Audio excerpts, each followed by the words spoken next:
ಹೃದಯ ಸಂಬಂಧಿ ಚಿಕಿತ್ಸೆಗಾಗಿ ಬಡ ರೋಗಿಗಳು ಪರದಾಡ್ತಾ ಇದ್ದಾರೆ.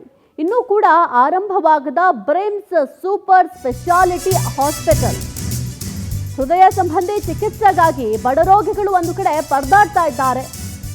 ಇನ್ನೂ ಕೂಡ ಆರಂಭ ಆಗಿಲ್ಲ BRIMS super speciality hospital. BRIMS super speciality ಆಸ್ಪತ್ರೆಗೆ ಆರಂಭಕ್ಕೆ ಗ್ರಹಣ ಹಿಡಿದಿದೆ. ಕಾಮಗಾರಿ ಪೂರ್ಣವಾಗೋಕ್ಕೂ ಮುನ್ನ ಚಾಲನೆಯನ್ನ ಕೊಟ್ಬಿಟ್ಟಿದ್ರು. ಹೃದ್ರೋಗ ಚಿಕಿತ್ಸಾ ಘಟಕಕ್ಕೆ ಚಾಲನೆ ಕೊಟ್ಟ ಸಿದ್ದರಾಮಯ್ಯ ಅವರು. ಏಪ್ರಿಲ್ 16ರಂದು ಸೂಪರ್ ಸ್ಪೆಷಾಲಿಟಿ ಹೃದ್ರೋಗ ಘಟಕ ಉದ್ಘಾಟನೆ ಆಗಿತ್ತು. ಬೀದರ್ ಜಿಲ್ಲಾಸ್ಪತ್ರೆ ಆವರಣದಲ್ಲಿನ ಹೃದ್ರೋಗ ಚಿಕಿತ್ಸಾ ಘಟಕ. ಆದರೆ ಆಸ್ಪತ್ರೆ ಇದ್ರೂ ಏನೂ ಉಪಯೋಗ ಇಲ್ಲ. ಉದ್ಘಾಟನೆ ಆಗಿ 2 ತಿಂಗಳಾದ್ರೂ ಕೂಡ ಏನೂ ಕೂಡ ಉಪಯೋಗ ಇಲ್ಲ. ನೀವು ಗಮನಿಸ್ತಾ ಇದ್ದೀರಾ ಆಸ್ಪತ್ರೆಯ ಸ್ಥಿತಿ ಯಾವ ರೀತಿ ಇದೆ ಅಂತ. ಇನ್ನು ಹೃದಯ ಸಂಬಂಧಿ ಕಾಯಿಲೆ ಅಂತ ಅಲ್ಲಿನ ಗ್ರಾಮಸ್ಥರಾಗಿರ್ಬೋದು, ಸುತ್ತಮುತ್ತನವರು ಹೋಗಬೇಕು ಅಂತಂದ್ರೆ ಆಸ್ಪತ್ರೆಯ ಪರಿಸ್ಥಿತಿ ಈ ರೀತಿ ಆಗಿದೆ. ಇನ್ನು ಈ ರೀತಿಯ ಪರಿಸ್ಥಿತಿಯನ್ನು ನೋಡಿಕೊಂಡು ಯಾವ್ದು ಪೇಷಂಟ್ ತಾನೇ ಹೋಗ್ತಾರೆ? ಸ್ವಲ್ಪ ಸರ್ಕಾರದವರು ಕೂಡ ಈ ಕಡೆ ಗಮನ ಕೊಡಬೇಕಾಗತ್ತೆ. ಬರೀ ಉದ್ಘಾಟನೆ ಮಾಡೋದು ಅಷ್ಟೇ ಅಲ್ಲ, ಅಲ್ಲಿ ಬೇಕಾದಂತಹ ಮೂಲಭೂತ ಸೌಕರ್ಯಗಳನ್ನ ಕೊಡಬೇಕು. ಮೊದಲಿಗೆ ಡಾಕ್ಟರ್ ಇರಬೇಕು. ಪೇಷಂಟ್ ಬಂದು ಯಾರಿಗೆ ತಾನೇ ತೋರಿಸ್ತಾರೆ? ಮೊದಲು ರೋಗಿಗಳು ಬಂದು ತಪಾಸಣೆ ಮಾಡಿಸ್ಕೋಬೇಕಂದ್ರೆ ಅಲ್ಲಿ ಸಿಬ್ಬಂದಿಗಳ ವ್ಯವಸ್ಥೆ ಮಾಡಬೇಕಾಗತ್ತೆ. ಸಿಬ್ಬಂದಿಗಳಿಲ್ಲ, ಸರಿಯಾದ ಮೂಲಭೂತ ಸೌಕರ್ಯ ಇಲ್ಲ ಅಂತಂದರೆ ಪೇಷಂಟ್ಸ್ ಎಲ್ಲಿಗೆ ಹೋಗ್ತಾರೆ? ರೋಗಿಗಳು ಎಲ್ಲಿಗೆ ಹೋಗೋದಕ್ಕೆ ಸಾಧ್ಯ ಆಗುತ್ತೆ? ದೊಡ್ಡದಾಗಿ ನಾವು ಬ್ರಿಮ್ಸ್ ಸೂಪರ್ ಸ್ಪೆಷಾಲಿಟಿ ಹಾಸ್ಪಿಟಲ್ ಮಾಡ್ತಾ ಇದ್ದೀವಿ ಅಂತ ಬರೀ ಬಾಯಿ ಮಾತಿಗೆ ಕೊಚ್ಕೊಳ್ಳೋದಷ್ಟೇ ಅಲ್ಲ, ಅಲ್ಲಿನ ರೋಗಿಗಳಿಗೆ ಉಪಯೋಗ ಆಗಬೇಕು, ಸಾರ್ವಜನಿಕರಿಗೆ ಈ ಹಾಸ್ಪಿಟಲ್ ಉಪಯೋಗ ಆಗಬೇಕು. ಆಗ ಮಾತ್ರ ನೀವು ಉದ್ಘಾಟನೆ ಮಾಡೋದಕ್ಕೂ ಕೂಡ ಅನುಕೂಲ ಆಗುತ್ತೆ. ಗ್ರಾಮಸ್ಥರಿಗಾಗಿರಬಹುದು, ಅಲ್ಲಿ ಬರುವಂತಹ ರೋಗಿಗಳಿಗೆ ಅನುಕೂಲ ಆಗುತ್ತೆ. ಈ ರೀತಿಯಾಗಿ ನೀವು ಬೇಕಾಬಿಟ್ಟಿಯಾಗಿ ಬರೀ ಉದ್ಘಾಟನೆ ಮಾಡಲಿಕ್ಕೆ ಮಾತ್ರ ಅಂತ ನೀವು ಹಾಸ್ಪಿಟಲ್ ಪ್ರಾರಂಭ ಮಾಡೋದಾ? ಜನರಿಗೆ ಇದರಿಂದ ಏನು ಉಪಯೋಗ ಆಗ್ತಿದೆ ಅನ್ನೋದು ಬೇಕಲ್ವಾ? ನೀವು ಸರಿಯಾದ ಮೂಲಭೂತ ಸೌಕರ್ಯ ಕೊಟ್ಟಿಲ್ಲ. ನೋಡಿ, ನೀವೇ ಒಂದ್ಸಲಿ ಗಮನಿಸಿ ಯಾವ ರೀತಿ ಇದೆ ಹಾಸ್ಪಿಟಲ್ ಪರಿಸ್ಥಿತಿ ಅಂತ. ಯಾವ ರೀತಿ ಪೇಷಂಟ್ ಹೋಗ್ತಾರೆ? ಹೃದಯ ಸಂಬಂಧಿ ಕಾಯಿಲೆ ಅಂತ ಅಂದರೆ ಬೇರೆ ಕಡೆ ಹೋಗಬೇಕು, ಅದ್ರ ಬದಲು ಇಲ್ಲೇ ನಮ್ಮ ಪಕ್ಕದಲ್ಲೇ ಹಾಸ್ಪಿಟಲ್ ಇದೆ ಅಂತ ಎಲ್ಲರೂ ಕೂಡ ಖುಷಿಯಾಗಿದ್ರು ಇದನ್ನು ಉದ್ಘಾಟನೆ ಮಾಡುವಂತಹ ಸಂದರ್ಭದಲ್ಲಿ. ಈ ಪರಿಸ್ಥಿತಿಯಲ್ಲಿ ಹಾಸ್ಪಿಟಲ್ ಇದ್ದರೆ ಏನ್ರಿ ಮಾಡೋಕ್ಕೆ ಸಾಧ್ಯ ಆಗುತ್ತೆ? ಸರ್ಕಾರ ಕೇವಲ ಚಾಲನೆ ಕೊಡೋದಕ್ಕೆ ಅಷ್ಟೇ ಮಾಡ್ತಾ ಇದೆ. ಅದನ್ನು ಬಿಟ್ಟು ರೋಗಿಗಳಿಗೆ ಉಪಯೋಗ ಆಗಲಿ ಅಂತ ನೀವು ಹಾಸ್ಪಿಟಲ್ ಓಪನ್ ಮಾಡಿದಂತೆ ಕಾಣ್ತಾ ಇಲ್ಲ ಮೇಲ್ನೋಟಕ್ಕಂತೂ ನಾವು ನೋಡ್ತಾ ಇದ್ರೆ.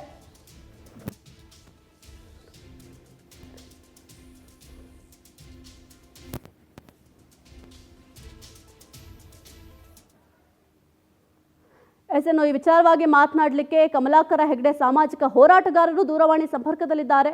ನಮಸ್ಕಾರ. ನೀವು ಕೂಡ ಗಮನಿಸಿದ್ದೀರಾ ಆಸ್ಪತ್ರೆಯ ಪರಿಸ್ಥಿತಿ ಯಾವ ರೀತಿ ಇದೆ ಅಂತ, ಏನು ಹೇಳ್ತೀರಾ ಈ ವಿಚಾರಕ್ಕೆ? ನೋಡಿ ಮೇಡಮ್, ಏಪ್ರಿಲ್ 16ನೇ ತಾರೀಕಿಗೆ ಮಾನ್ಯ CM ಸಿದ್ದರಾಮಯ್ಯನವರು ಬಂದು ತರಾತುರಿಯಲ್ಲಿ ಏನದ ಕ್ಯಾತ್ ಲ್ಯಾಬ್ ಉದ್ಘಾಟನೆ ಮಾಡಿ ಹೋಗಿದ್ದಾರೆ. ಆವಾಗ ಉದ್ಘಾಟನೆ ಮಾಡುವಾಗ ಅದು ಕಂಪ್ಲೀಟ್ ಕೂಡ ಆಗಿರ್ಲಿಲ್ಲ ಕೆಲಸ. ಇವಾಗ ಏನ್ ಕೆಲಸ ಮಾಡಿದಾರೋ ಅದು ಕೂಡ ಏನದಂದ್ರೆ ಅರ್ಧಂಬರ್ಧಂ ಇದೆ. ಕೆಲವೊಂದು ಅಲ್ಲಿರ್ತಕ್ಕಂಥ ಇನ್ಸ್ಟ್ರೂಮೆಂಟ್ಸ್ ಧೂಳು ತುಕ್ಕು ಹಿಡಿತಾ ಇದಾವೆ. ಅಲ್ಲ ಸರ್, ತರಾತುರಿಯಲ್ಲಿ ಉದ್ಘಾಟನೆ ಮಾಡುವಂತ ಅನಿವಾರ್ಯತೆ, ಅವಶ್ಯಕತೆ ಸರ್ಕಾರಕ್ಕಾಗಿರಬಹುದು, CM ಸಿದ್ದರಾಮಯ್ಯ ಅವರಿಗೆ ಏನಿತ್ತು ಅಂತ? ಮೇಡಮ್, ತರಾತುರಿದಲ್ಲಿ ಏನ್ ಮಾಡಿದ್ದಾರೆ ಅಂದ್ರೆ ಇದು ತೋರಿಕೆಗಾಗಿ ಇದು ಕೆಲಸ ಮಾಡಿದ್ದಾರೆ ಮೇಡಮ್. ಏನು ಜಿಲ್ಲೆಯ ಬಡ ಜನರಿಗೆ ಆರೋಗ್ಯ ಸೌಲಭ್ಯ ಸಿಗ್ಲಿ ಅಂತ ಹೇಳಿ ಏನು ಉಸ್ತುವಾರಿ ಸಚಿವರು ಇದ್ದಾರೋ ಅದನ್ನ ಮಂಜೂರಿ ಮಾಡ್ಕೊಂಡ್ಬಿಟ್ಟು ಅವ್ರು ಕೆಲಸ ಮಾಡಿದ್ದಾರೆ. ಇವಾಗ ನೋಡಿದ್ರೆ ಅಲ್ಲಿ ಡಾಕ್ಟರ್ಸ್ ಇಲ್ಲ, ಅದು ಸಿಬ್ಬಂದಿ ಇಲ್ಲ ಅಂತ ಹೇಳ್ತಾ ಇದ್ದಾರೆ ಬ್ರಿಮ್ಸ್ ಡೈರೆಕ್ಟರ್ ಅವರು. ಇದು ಬಡ ರೋಗಿಗಳಿಗೆ ಅನುಕೂಲ ಆಗ್ಲಿ ಅಂತ ಆಸ್ಪತ್ರೆ ಮಾಡಿರೋದ, ಅಥವಾ ಅವ್ರಿಗೊಂದು ಗ್ರಿಪ್ ಸಿಗ್ಲಿ ಅಥವಾ ಮತ ಬ್ಯಾಂಕಿಗೆ ಅಂತ ಹಾಸ್ಪಿಟಲ್ ಪ್ರಾರಂಭ ಮಾಡಿದಾರ ಅಂತ ಅನಿಸುತ್ತೆ? ಹಾಗೂ ಆಗ್ಬಹುದು ಮೇಡಮ್. ಯಾಕಂದ್ರೆ ನಾನು ತಂದಿದ್ದೀನಿ, ಇಲ್ಲಿ ಚಾಲು ಆಗ್ತಾ ಇಲ್ಲ, ಸಿಬ್ಬಂದಿಗಳು ಇಲ್ಲ ಅಂತ ಅದಕ್ಕುಂಟು ನೆಪ ಕೂಡ ಹೇಳ್ಬಹುದು. ಸಿಬ್ಬಂದಿಗಳನ್ನ ನಿಯೋಜನೆ ಮಾಡೋ ಕೆಲಸ ಇವರೇ ತಗೋಬೇಕಲ್ವಾ? ಹೌದು ಮೇಡಮ್. ಈಗ ಇಲ್ಲಿ ಏನಾಗ್ತಾ ಇದೆ, ನಾವು ಬಹಳ ಸಂತೋಷ ಪಟ್ಟಿದ್ದೀವಿ. ಬೀದರ್ ಜಿಲ್ಲೆಗೆ ಒಂದು ಹೃದಯ ರೋಗ ಆಯ್ತಪ್ಪ, ನಾವು ಏನದ ಹೈದರಾಬಾದು, ಸೋಲಾಪುರ ಮತ್ತೊಂದ್ ಕಡೆ ಹೋಗೋದು ತಪ್ಪುತ್ತೆ. ಹಾಗೆ ಖಾಸಗಿ ಆಸ್ಪತ್ರೆಗಳು ಏನಾಗ್ಯಾವ ಇವಾಗ ಬಡರದು ರಕ್ತ ಹೇರ್ತಾ ಇದಾವೆ. ಎಲ್ಲಿ ಒಂದ್ಸಾರಿ ಅಡ್ಮಿಟ್ ಆದ್ರೆ ಯಾರೋ ಒಬ್ಬ ಬಡ ಅಡ್ಮಿಟ್ ಆದ್ರೆ ಅಲ್ಲಿ 1 ರಿಂದ 2 ಲಕ್ಷ ರೂಪಾಯಿ ನಾವು ದುಡ್ಡು ಪೇ ಮಾಡ್ಲೇಬೇಕು ಅಂತ ಪರಿಸ್ಥಿತಿ ನಿರ್ಮಾಣ ಆಗ್ಯದ. ಅಂತದ್ರಲ್ಲಿ ಸರ್ಕಾರಿ ಆಸ್ಪತ್ರೆಯಲ್ಲಿ ಹೃದರೋಗ ಘಟಕ ಆಗ್ಯದಪ್ಪ ಅಂದ್ರೆ ಬಹಳ ಸಂತೋಷದ ವಿಷಯ. ಯಾಕಂದ್ರ ಇಲ್ಲಿ ನಾವು ಬಡ್ರು ಹೋಗಿ ಕೂಡ ಚಿಕಿತ್ಸೆ ಪಡೆಯಬಹುದು. ಅಂತದ್ರಲ್ಲಿ ಇವಾಗ ನೋಡಿದ್ರೆ 2-3 ತಿಂಗಳಾದ್ರೂ ಕೂಡ ಅಲ್ಲಿ ಸಿಬ್ಬಂದಿಗಳಿಲ್ಲ.